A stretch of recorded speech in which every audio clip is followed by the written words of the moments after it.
স্প্রাঙ্ক ইনস্টলেশনের পরে আমাদের পরবর্তী কাজ হচ্ছে ডাটা এন্ট্রি করা। যেন সেটিংসে গিয়ে অ্যাড ডাটায় ক্লিক করব।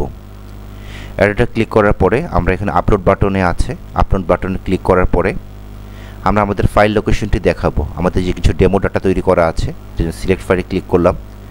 এরপর এখানে আমাদের যে মেইন যে ডাইরেক্টরি আছে, এখানে ww1 এর অ্যাক্সেস নাম্বারটি ক্লিক করলাম। কিছুক্ষণের মধ্যে ফাইলটি লোড হয়ে যাবে। এরপর নেক্সট ক্লিক করব। নেক্সট ক্লিক করার পরে এখানে আমরা সোর্স টাইপ মানে ফাইলটার সোর্স টাইপ চুজ করে দিব। তো আমরা এখানে অ্যাক্সেস কম্বাইন সোর্স টাইপটা চুজ করছি। অ্যাক্সেস কম্বাইন চুজ করার পরে আমরা এটি সিলেক্ট করছি। সিলেক্ট করার পরে আমরা এখানে নেক্সট বাটনে ক্লিক করছি। নেক্সট বাটন ক্লিক করার পরে এখানে হোস্ট টাইপের এখানে আমরা একটি web1 নামে একটি হোস্ট ক্রিয়েট করছি। আর এখানে একটা আইটি ইন্ডেক্স ক্রিয়েট করছি। ইন্ডেক্সের নাম দিচ্ছি আমরা ওয়েব, অর্থাৎ আমরা web1 নামের একটা হোস্ট তৈরি করছি এবং ওয়েব নামের একটি ইন্ডেক্স তৈরি করছি। এই কাজটি করে যাওয়ার পরে আমরা এখন যেটি করব, এখানে রিভিউতে ক্লিক করব। আমরা আমাদের সার্চ প্যারামিটারসগুলো সব কিছু চেক করার পরে সাবমিট দিয়ে দেব। আমাদের এই অ্যাক্সেস ডাটাটি এখন web1 হোস্টের আন্ডারে সেভ হয়ে গেল। এরপর অ্যাড মোর ডাটা আরেকবার ক্লিক করব পরবর্তী ডাটা লোড করার জন্য। আপলোডে ক্লিক করব। আপলোডে ক্লিক করার পরে আগের মতোই আমরা আমাদের ডেমো ডাটার ওখানে যাব। এখানে সিলেক্ট ফাইলে ক্লিক করে আমাদের পূর্বে সেভকৃত লিনাক্স সিকিউর ডাটাটি চুজ করলাম।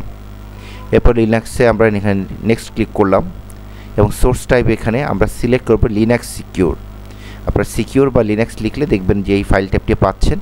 এখানে লিনাক্স সিকিউর সিলেক্ট করে দেওয়ার পরে আপনারা নেক্সটে ক্লিক করবেন। এখানে হোস্ট নেমের জায়গায় আমরা web1 দিয়ে দিচ্ছি এবং এখানে নতুন আইটি ইন্ডেক্স ক্রিয়েট করছি, নাম দিচ্ছি সিকিউরিটি। তো আমরা এখানে টাইপ করছি সিকিউরিটি। এরপর আমরা সেভ দিচ্ছি। তো সিকিউরিটি নামে একটা ইন্ডেক্স তৈরি হলো। আমাদের সিকিউরিটি ডাটাগুলো এখানে থাকবে।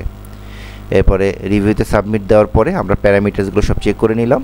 এরপর সাবমিট দিয়ে ডাটাটা এন্ট্রি করে ফেললাম। পরবর্তী ডাটার জন্য আমরা আবারও অ্যাড মোর ডাটাতে ক্লিক করব। তো অ্যাড মোর ডাটা ক্লিক করলাম। এরপর আপলোডে ক্লিক করছি। এবার সিলেক্ট ফাইলে ক্লিক করে আমরা আরেকটি ডাইরেক্টরিতে আরেকটি সেটের ডাটাতে যাব। আমরা ww1 থেকে নিয়েছি। এবার ww2 থেকে অ্যাক্সেস ফাইলটি চুজ করলাম। ডাটা লোড সম্পন্ন হয়ে গেলে নেক্সটে যাব। ফাইলের সোর্স টাইপ আমরা আগের মতোই অ্যাক্সেস কম্বাইন লাগবো। নেক্সট দিব। হোস্ট নেম আমরা web2 দিব আর আমরা ইন্ডেক্সটা ওয়েবই রাখছি। সো এখান থেকে ডিফল্ট থেকে ইন্ডেক্সটা চুজ করে আমরা রিভিউ দিলাম। এটা সব কিছু আমরা চেক করা ওকে পেয়েছি, আমরা সাবমিট দিয়ে দিচ্ছি। এরপর আবার আমরা অ্যাড মোর ডাটায় ক্লিক করছি। আপলোড ক্লিক করছি। এরপর সিলেক্ট ফাইলে ক্লিক করে ww2 ফোল্ডারের সিকিউর ফোল্ডারটি চুজ করলাম।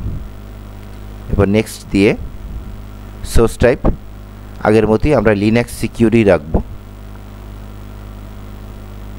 এরপর নেক্সট ক্লিক করছি। আমরা হোস্ট নেমের জায়গায় web2 দিচ্ছি আর এখানে ইন্ডেক্স থেকে আমরা সিকিউরিটি ইন্ডেক্সটাকে চুজ করছি। তো আমাদের সিকিউরিটি ইন্ডেক্সগুলো সব সিকিউরিটির মধ্যেই যাবে। রিভিউ সাবমিট করব। তার আগে ডাটাগুলো দেখে নিলাম, সাবমিট দিয়ে দিচ্ছি। ডাটা এন্ট্রি হয়ে গেল। এবার অ্যাড মোর ডাটা দিয়ে পরবর্তী ধাপে যাচ্ছি। একইভাবে আমরা আপলোডে ক্লিক করলাম। সিলেক্ট ফাইল সেভ করার জন্য আমরা ww3 থেকে অ্যাক্সেস ফাইলটি চুজ করলাম। এটা সিলেক্ট করে লোড হয়ে যাওয়ার পরে আমরা নেক্সট বাটন ক্লিক করছি। এখানে সোর্স টাইপ আমরা সব কিছুই অ্যাক্সেস কম্বাইন্ডই দিব। অ্যাক্সেস জাতীয় ফাইলের জন্য আমরা অ্যাক্সেস কম্বাইন্ডটি চুজ করব। নেক্সট দিচ্ছি। আমরা হোস্ট নেমের জায়গায় web3 দিচ্ছি আর ইন্ডেক্সটা আমরা ওয়েব চুজ করতেছি। এরপর রিভিউ দেখছি, সব প্যারামিটার ঠিক আছে। এরপর আমরা সাবমিট দিব। আবার অ্যাড মোর ডাটা ক্লিক করব। আপলোডে ক্লিক করছি।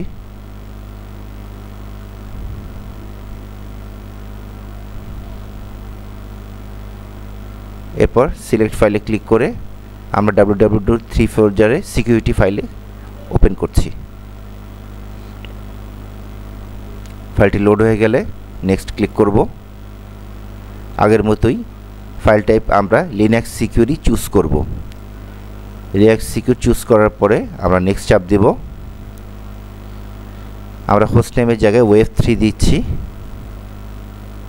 এরপর ইন্ডেক্স থেকে সিকিউরিটি ইন্ডেক্সটা চুজ করলাম। রিভিউ বাটনে ক্লিক করে সব প্যারামিটারগুলো একবার চেক করে নিচ্ছি।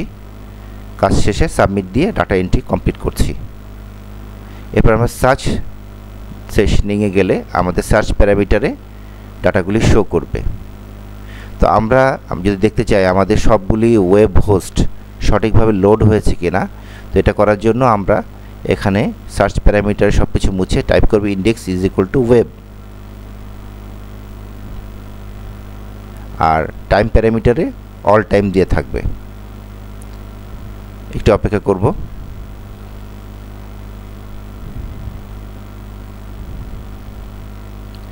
তো আমরা রেজাল্টটি পেয়ে গিয়েছি। এবার আমরা হোস্ট ফিল্ডে ক্লিক করছি। আমরা চেক করছি আমাদের সবগুলি হোস্ট ঠিকমতো এসেছে কিনা। তো এখানে দেখুন হোস্ট ফিল্ডে আমাদের 3টি হোস্ট ক্রিয়েট হয়েছে, ওয়েব1, ওয়েব2, ওয়েব3। সো আমাদের ডাটা এন্ট্রি সঠিকভাবে সম্পন্ন হয়েছে। এখন আমরা মেন স্প্লাঙ্কের কার্যক্রমে যাব। সাথে থাকার জন্য ধন্যবাদ।